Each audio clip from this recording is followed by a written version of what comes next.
Hello viewers, in today's program we will be discussing John Dryden's Flecknoe. The objectives include to provide a background to the context of the poem, to see how the poem is a mock heroic satire, to study the theme, tone, style, rhyme and meter. Flecknoe, published in 1682 and written by John Dryden, is a mock heroic poem written to ridicule Thomas Shadwell, a fellow poet with whom Dryden had a number of disagreements. In reply to a poem called Medal of John Bayes by Shadwell, Dryden wrote Flecknoe. The poem deals with the imaginary coronation of Shadwell as the emperor of dullness. Richard Flecknoe, another dull poet, is mentioned as the father of Shadwell in terms of nonsense and stupidity. The poem uses all the elements of a heroic epic and subverts it for the purpose of satire. Flecknoe is a wonderful satire on not just Shadwell but also on all bad poets who adversely affect the reading population. The style of the poem is designed to make the reader think of Shadwell as a ridiculous person. John Dryden, dates 1631 to 1700, is an English poet, literary critic, translator and playwright. He was so influential in Restoration England that the period is now known as the Age of Dryden. He was made Poet Laureate of England in 1668. As the primary literary figure of his age, Dryden popularized the use of the heroic couplet as a regular English poetry form by using it successfully in satires, religious pieces, fables, prologues and plays. He also established a poetic diction appropriate to the heroic couplet. Dryden's poetry has all the features of pseudo-classicism. His famous works include Absalom and Achitophel, 1681, Flecknoe, 1682, Hind and the Panther, 1687, Religio Lacey, 1682, and the critical work Essay on Dramatic Poesy, 1668. Dryden is a poet of reason, wit, and good sense, not of imagination or emotion. His writing appeals to the mind rather than the heart. This was a characteristic of the Age of Reason when Dryden was writing. The subject matter is restricted to politics and religion as they were considered proper subjects to be written about. Dryden's writing is a study in how to express one's thoughts in the most precise and concentrated way possible. Although Dryden has his limitations, it cannot be denied that he is not just the leading poet of his age, but also he is one of the most influential poets in English literature. Dryden was primarily a master of satire. Most of his works were satires, including Flecknoe. Flecknoe was a satire on the poet Thomas Shadwell, a result of many quarrels on literary and religious issues. Let us look at the circumstances that led to the poem.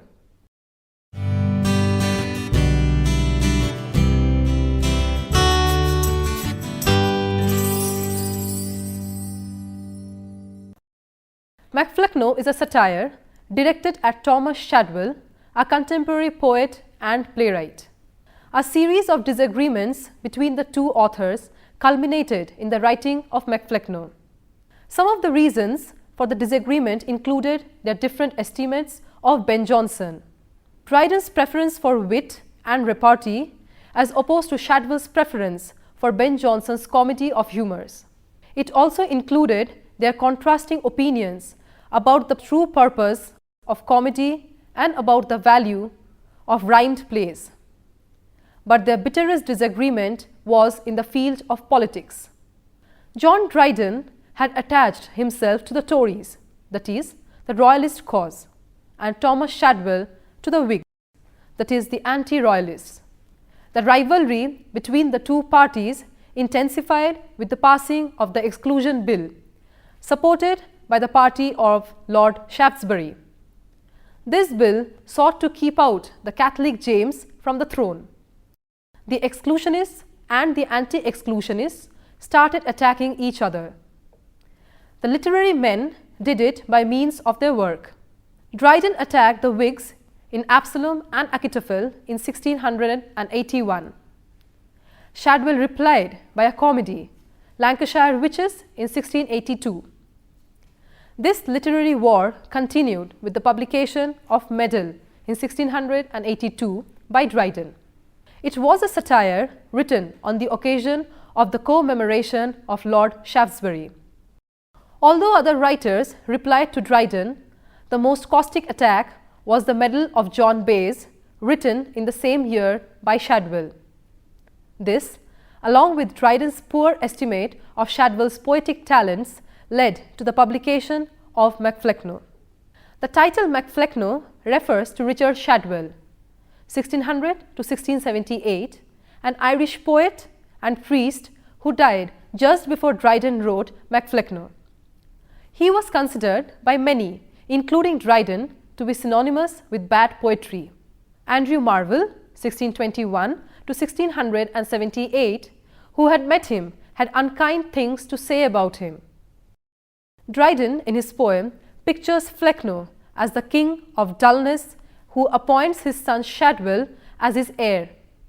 As Mac means son, Flecknoe means the son of Flecknoe, his heir to the kingdom of nonsense and dullness in prose and verse, that is, Thomas Shadwell.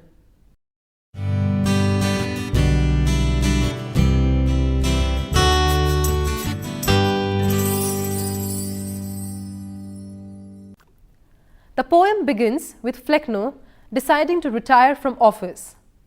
Flecknoe, who is pictured as the monarch of dullness, searches for a successor among his numerous children and decides on Shadwell.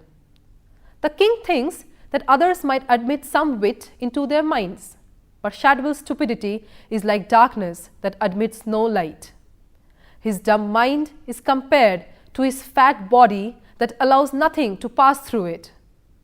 The playwrights John Haywood, 1497 to 1580, and James Shirley, 1596 to 1666, are put aside in favor of Shadwell.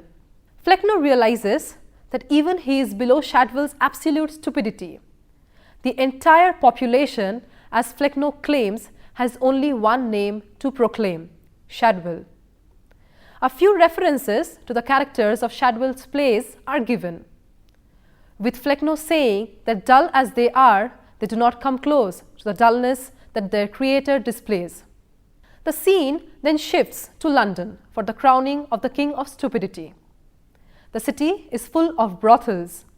The acting schools do not teach the plays of Ben Jonson or John Fletcher, whom Dryden considers good playwrights, but only acts of foolishness and comedy. Thomas Dekker, the Elizabethan playwright, had predicted that there would be born a completely witless person who would produce impossibly bad literary works and characters of Shadwell. The Miser, 1672, and The Humorist, 1671, plays of Shadwell and Raymond and Bruce, characters created by Shadwell, are mentioned as his shoddy creations. London gets ready to welcome his new emperor of nonsense. What awaits him is not Persian carpets, but several nonsensical books rejected by the readers. Pages that are not read but only used to wrap pies in or wipe ones behind are spread on the streets. Even here, Shadwell's books outnumber those of other poets. The old king arrives for the ceremony.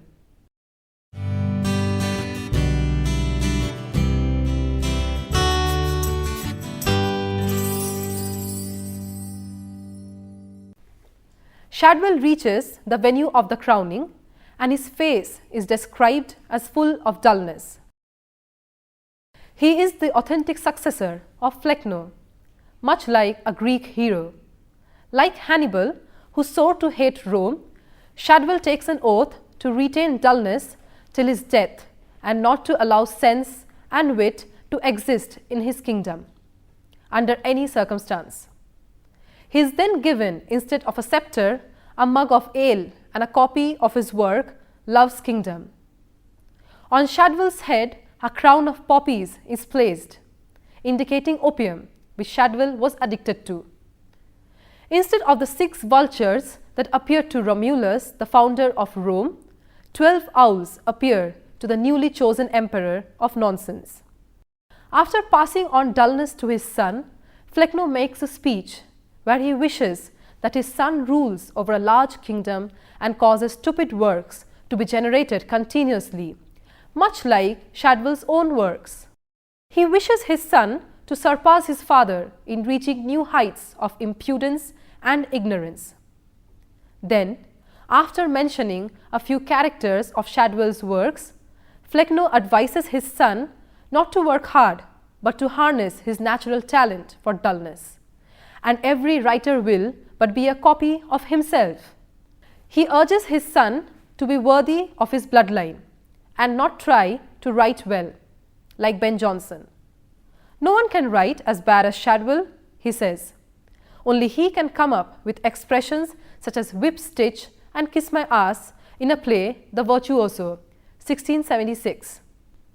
With the most famous line of the poem, Flecknoe says about Shadwell's writing, "Thy tragic muse gives smiles, thy comic sleep."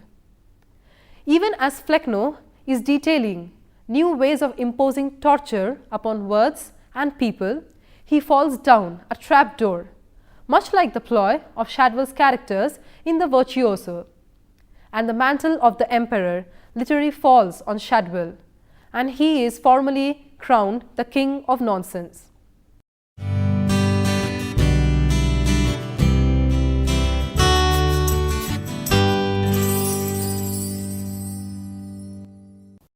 A mock heroic or mock epic work is a form of burlesque that imitates, in a sustained manner, both the elaborate form and ceremonious style of the epic, but uses it to address a trivial subject matter. This tradition originated in the classical period with an anonymous burlesque of Homer, called Battle of the Frogs and the Mice. This form saw its finest examples in the neoclassical period of the late 17th and early 18th century. This was the most preferred form for people to ridicule forms of literature they did not like. Samuel Butler's Hudibras is one of the most popular mock epics.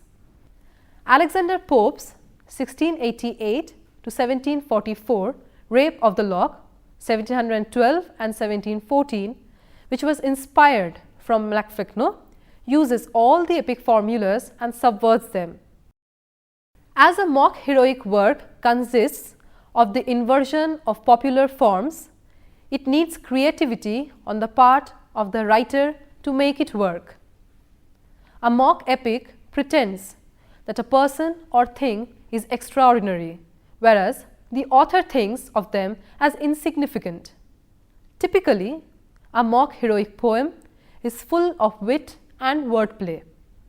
The nature of mock heroic poems makes them a fit genre for satire as well. A satire is a literary work that diminishes or derogates a subject by subjecting it to ridicule and evoking feelings of contempt, amusement, outrage, or scorn. John Dryden is a master of satire, as many of his works prove. In Flecknoe, he uses the mock heroic genre to satirize all the poets and playwrights who have no sense or wit, but pure nonsense. He singles out Thomas Shadwell, with whom he had a running quarrel. The imaginary epic event he writes his work on is the crowning of Shadwell as the king of nonsense, who takes over from his father in bad writing. Richard Flecknoe. By mentioning Shadwell's leading characteristic as dullness right in the beginning of the poem, Dryden inverts the traditional form of the epic. This satire is caustic and crude at times, but overall is a masterpiece in mock heroic satire.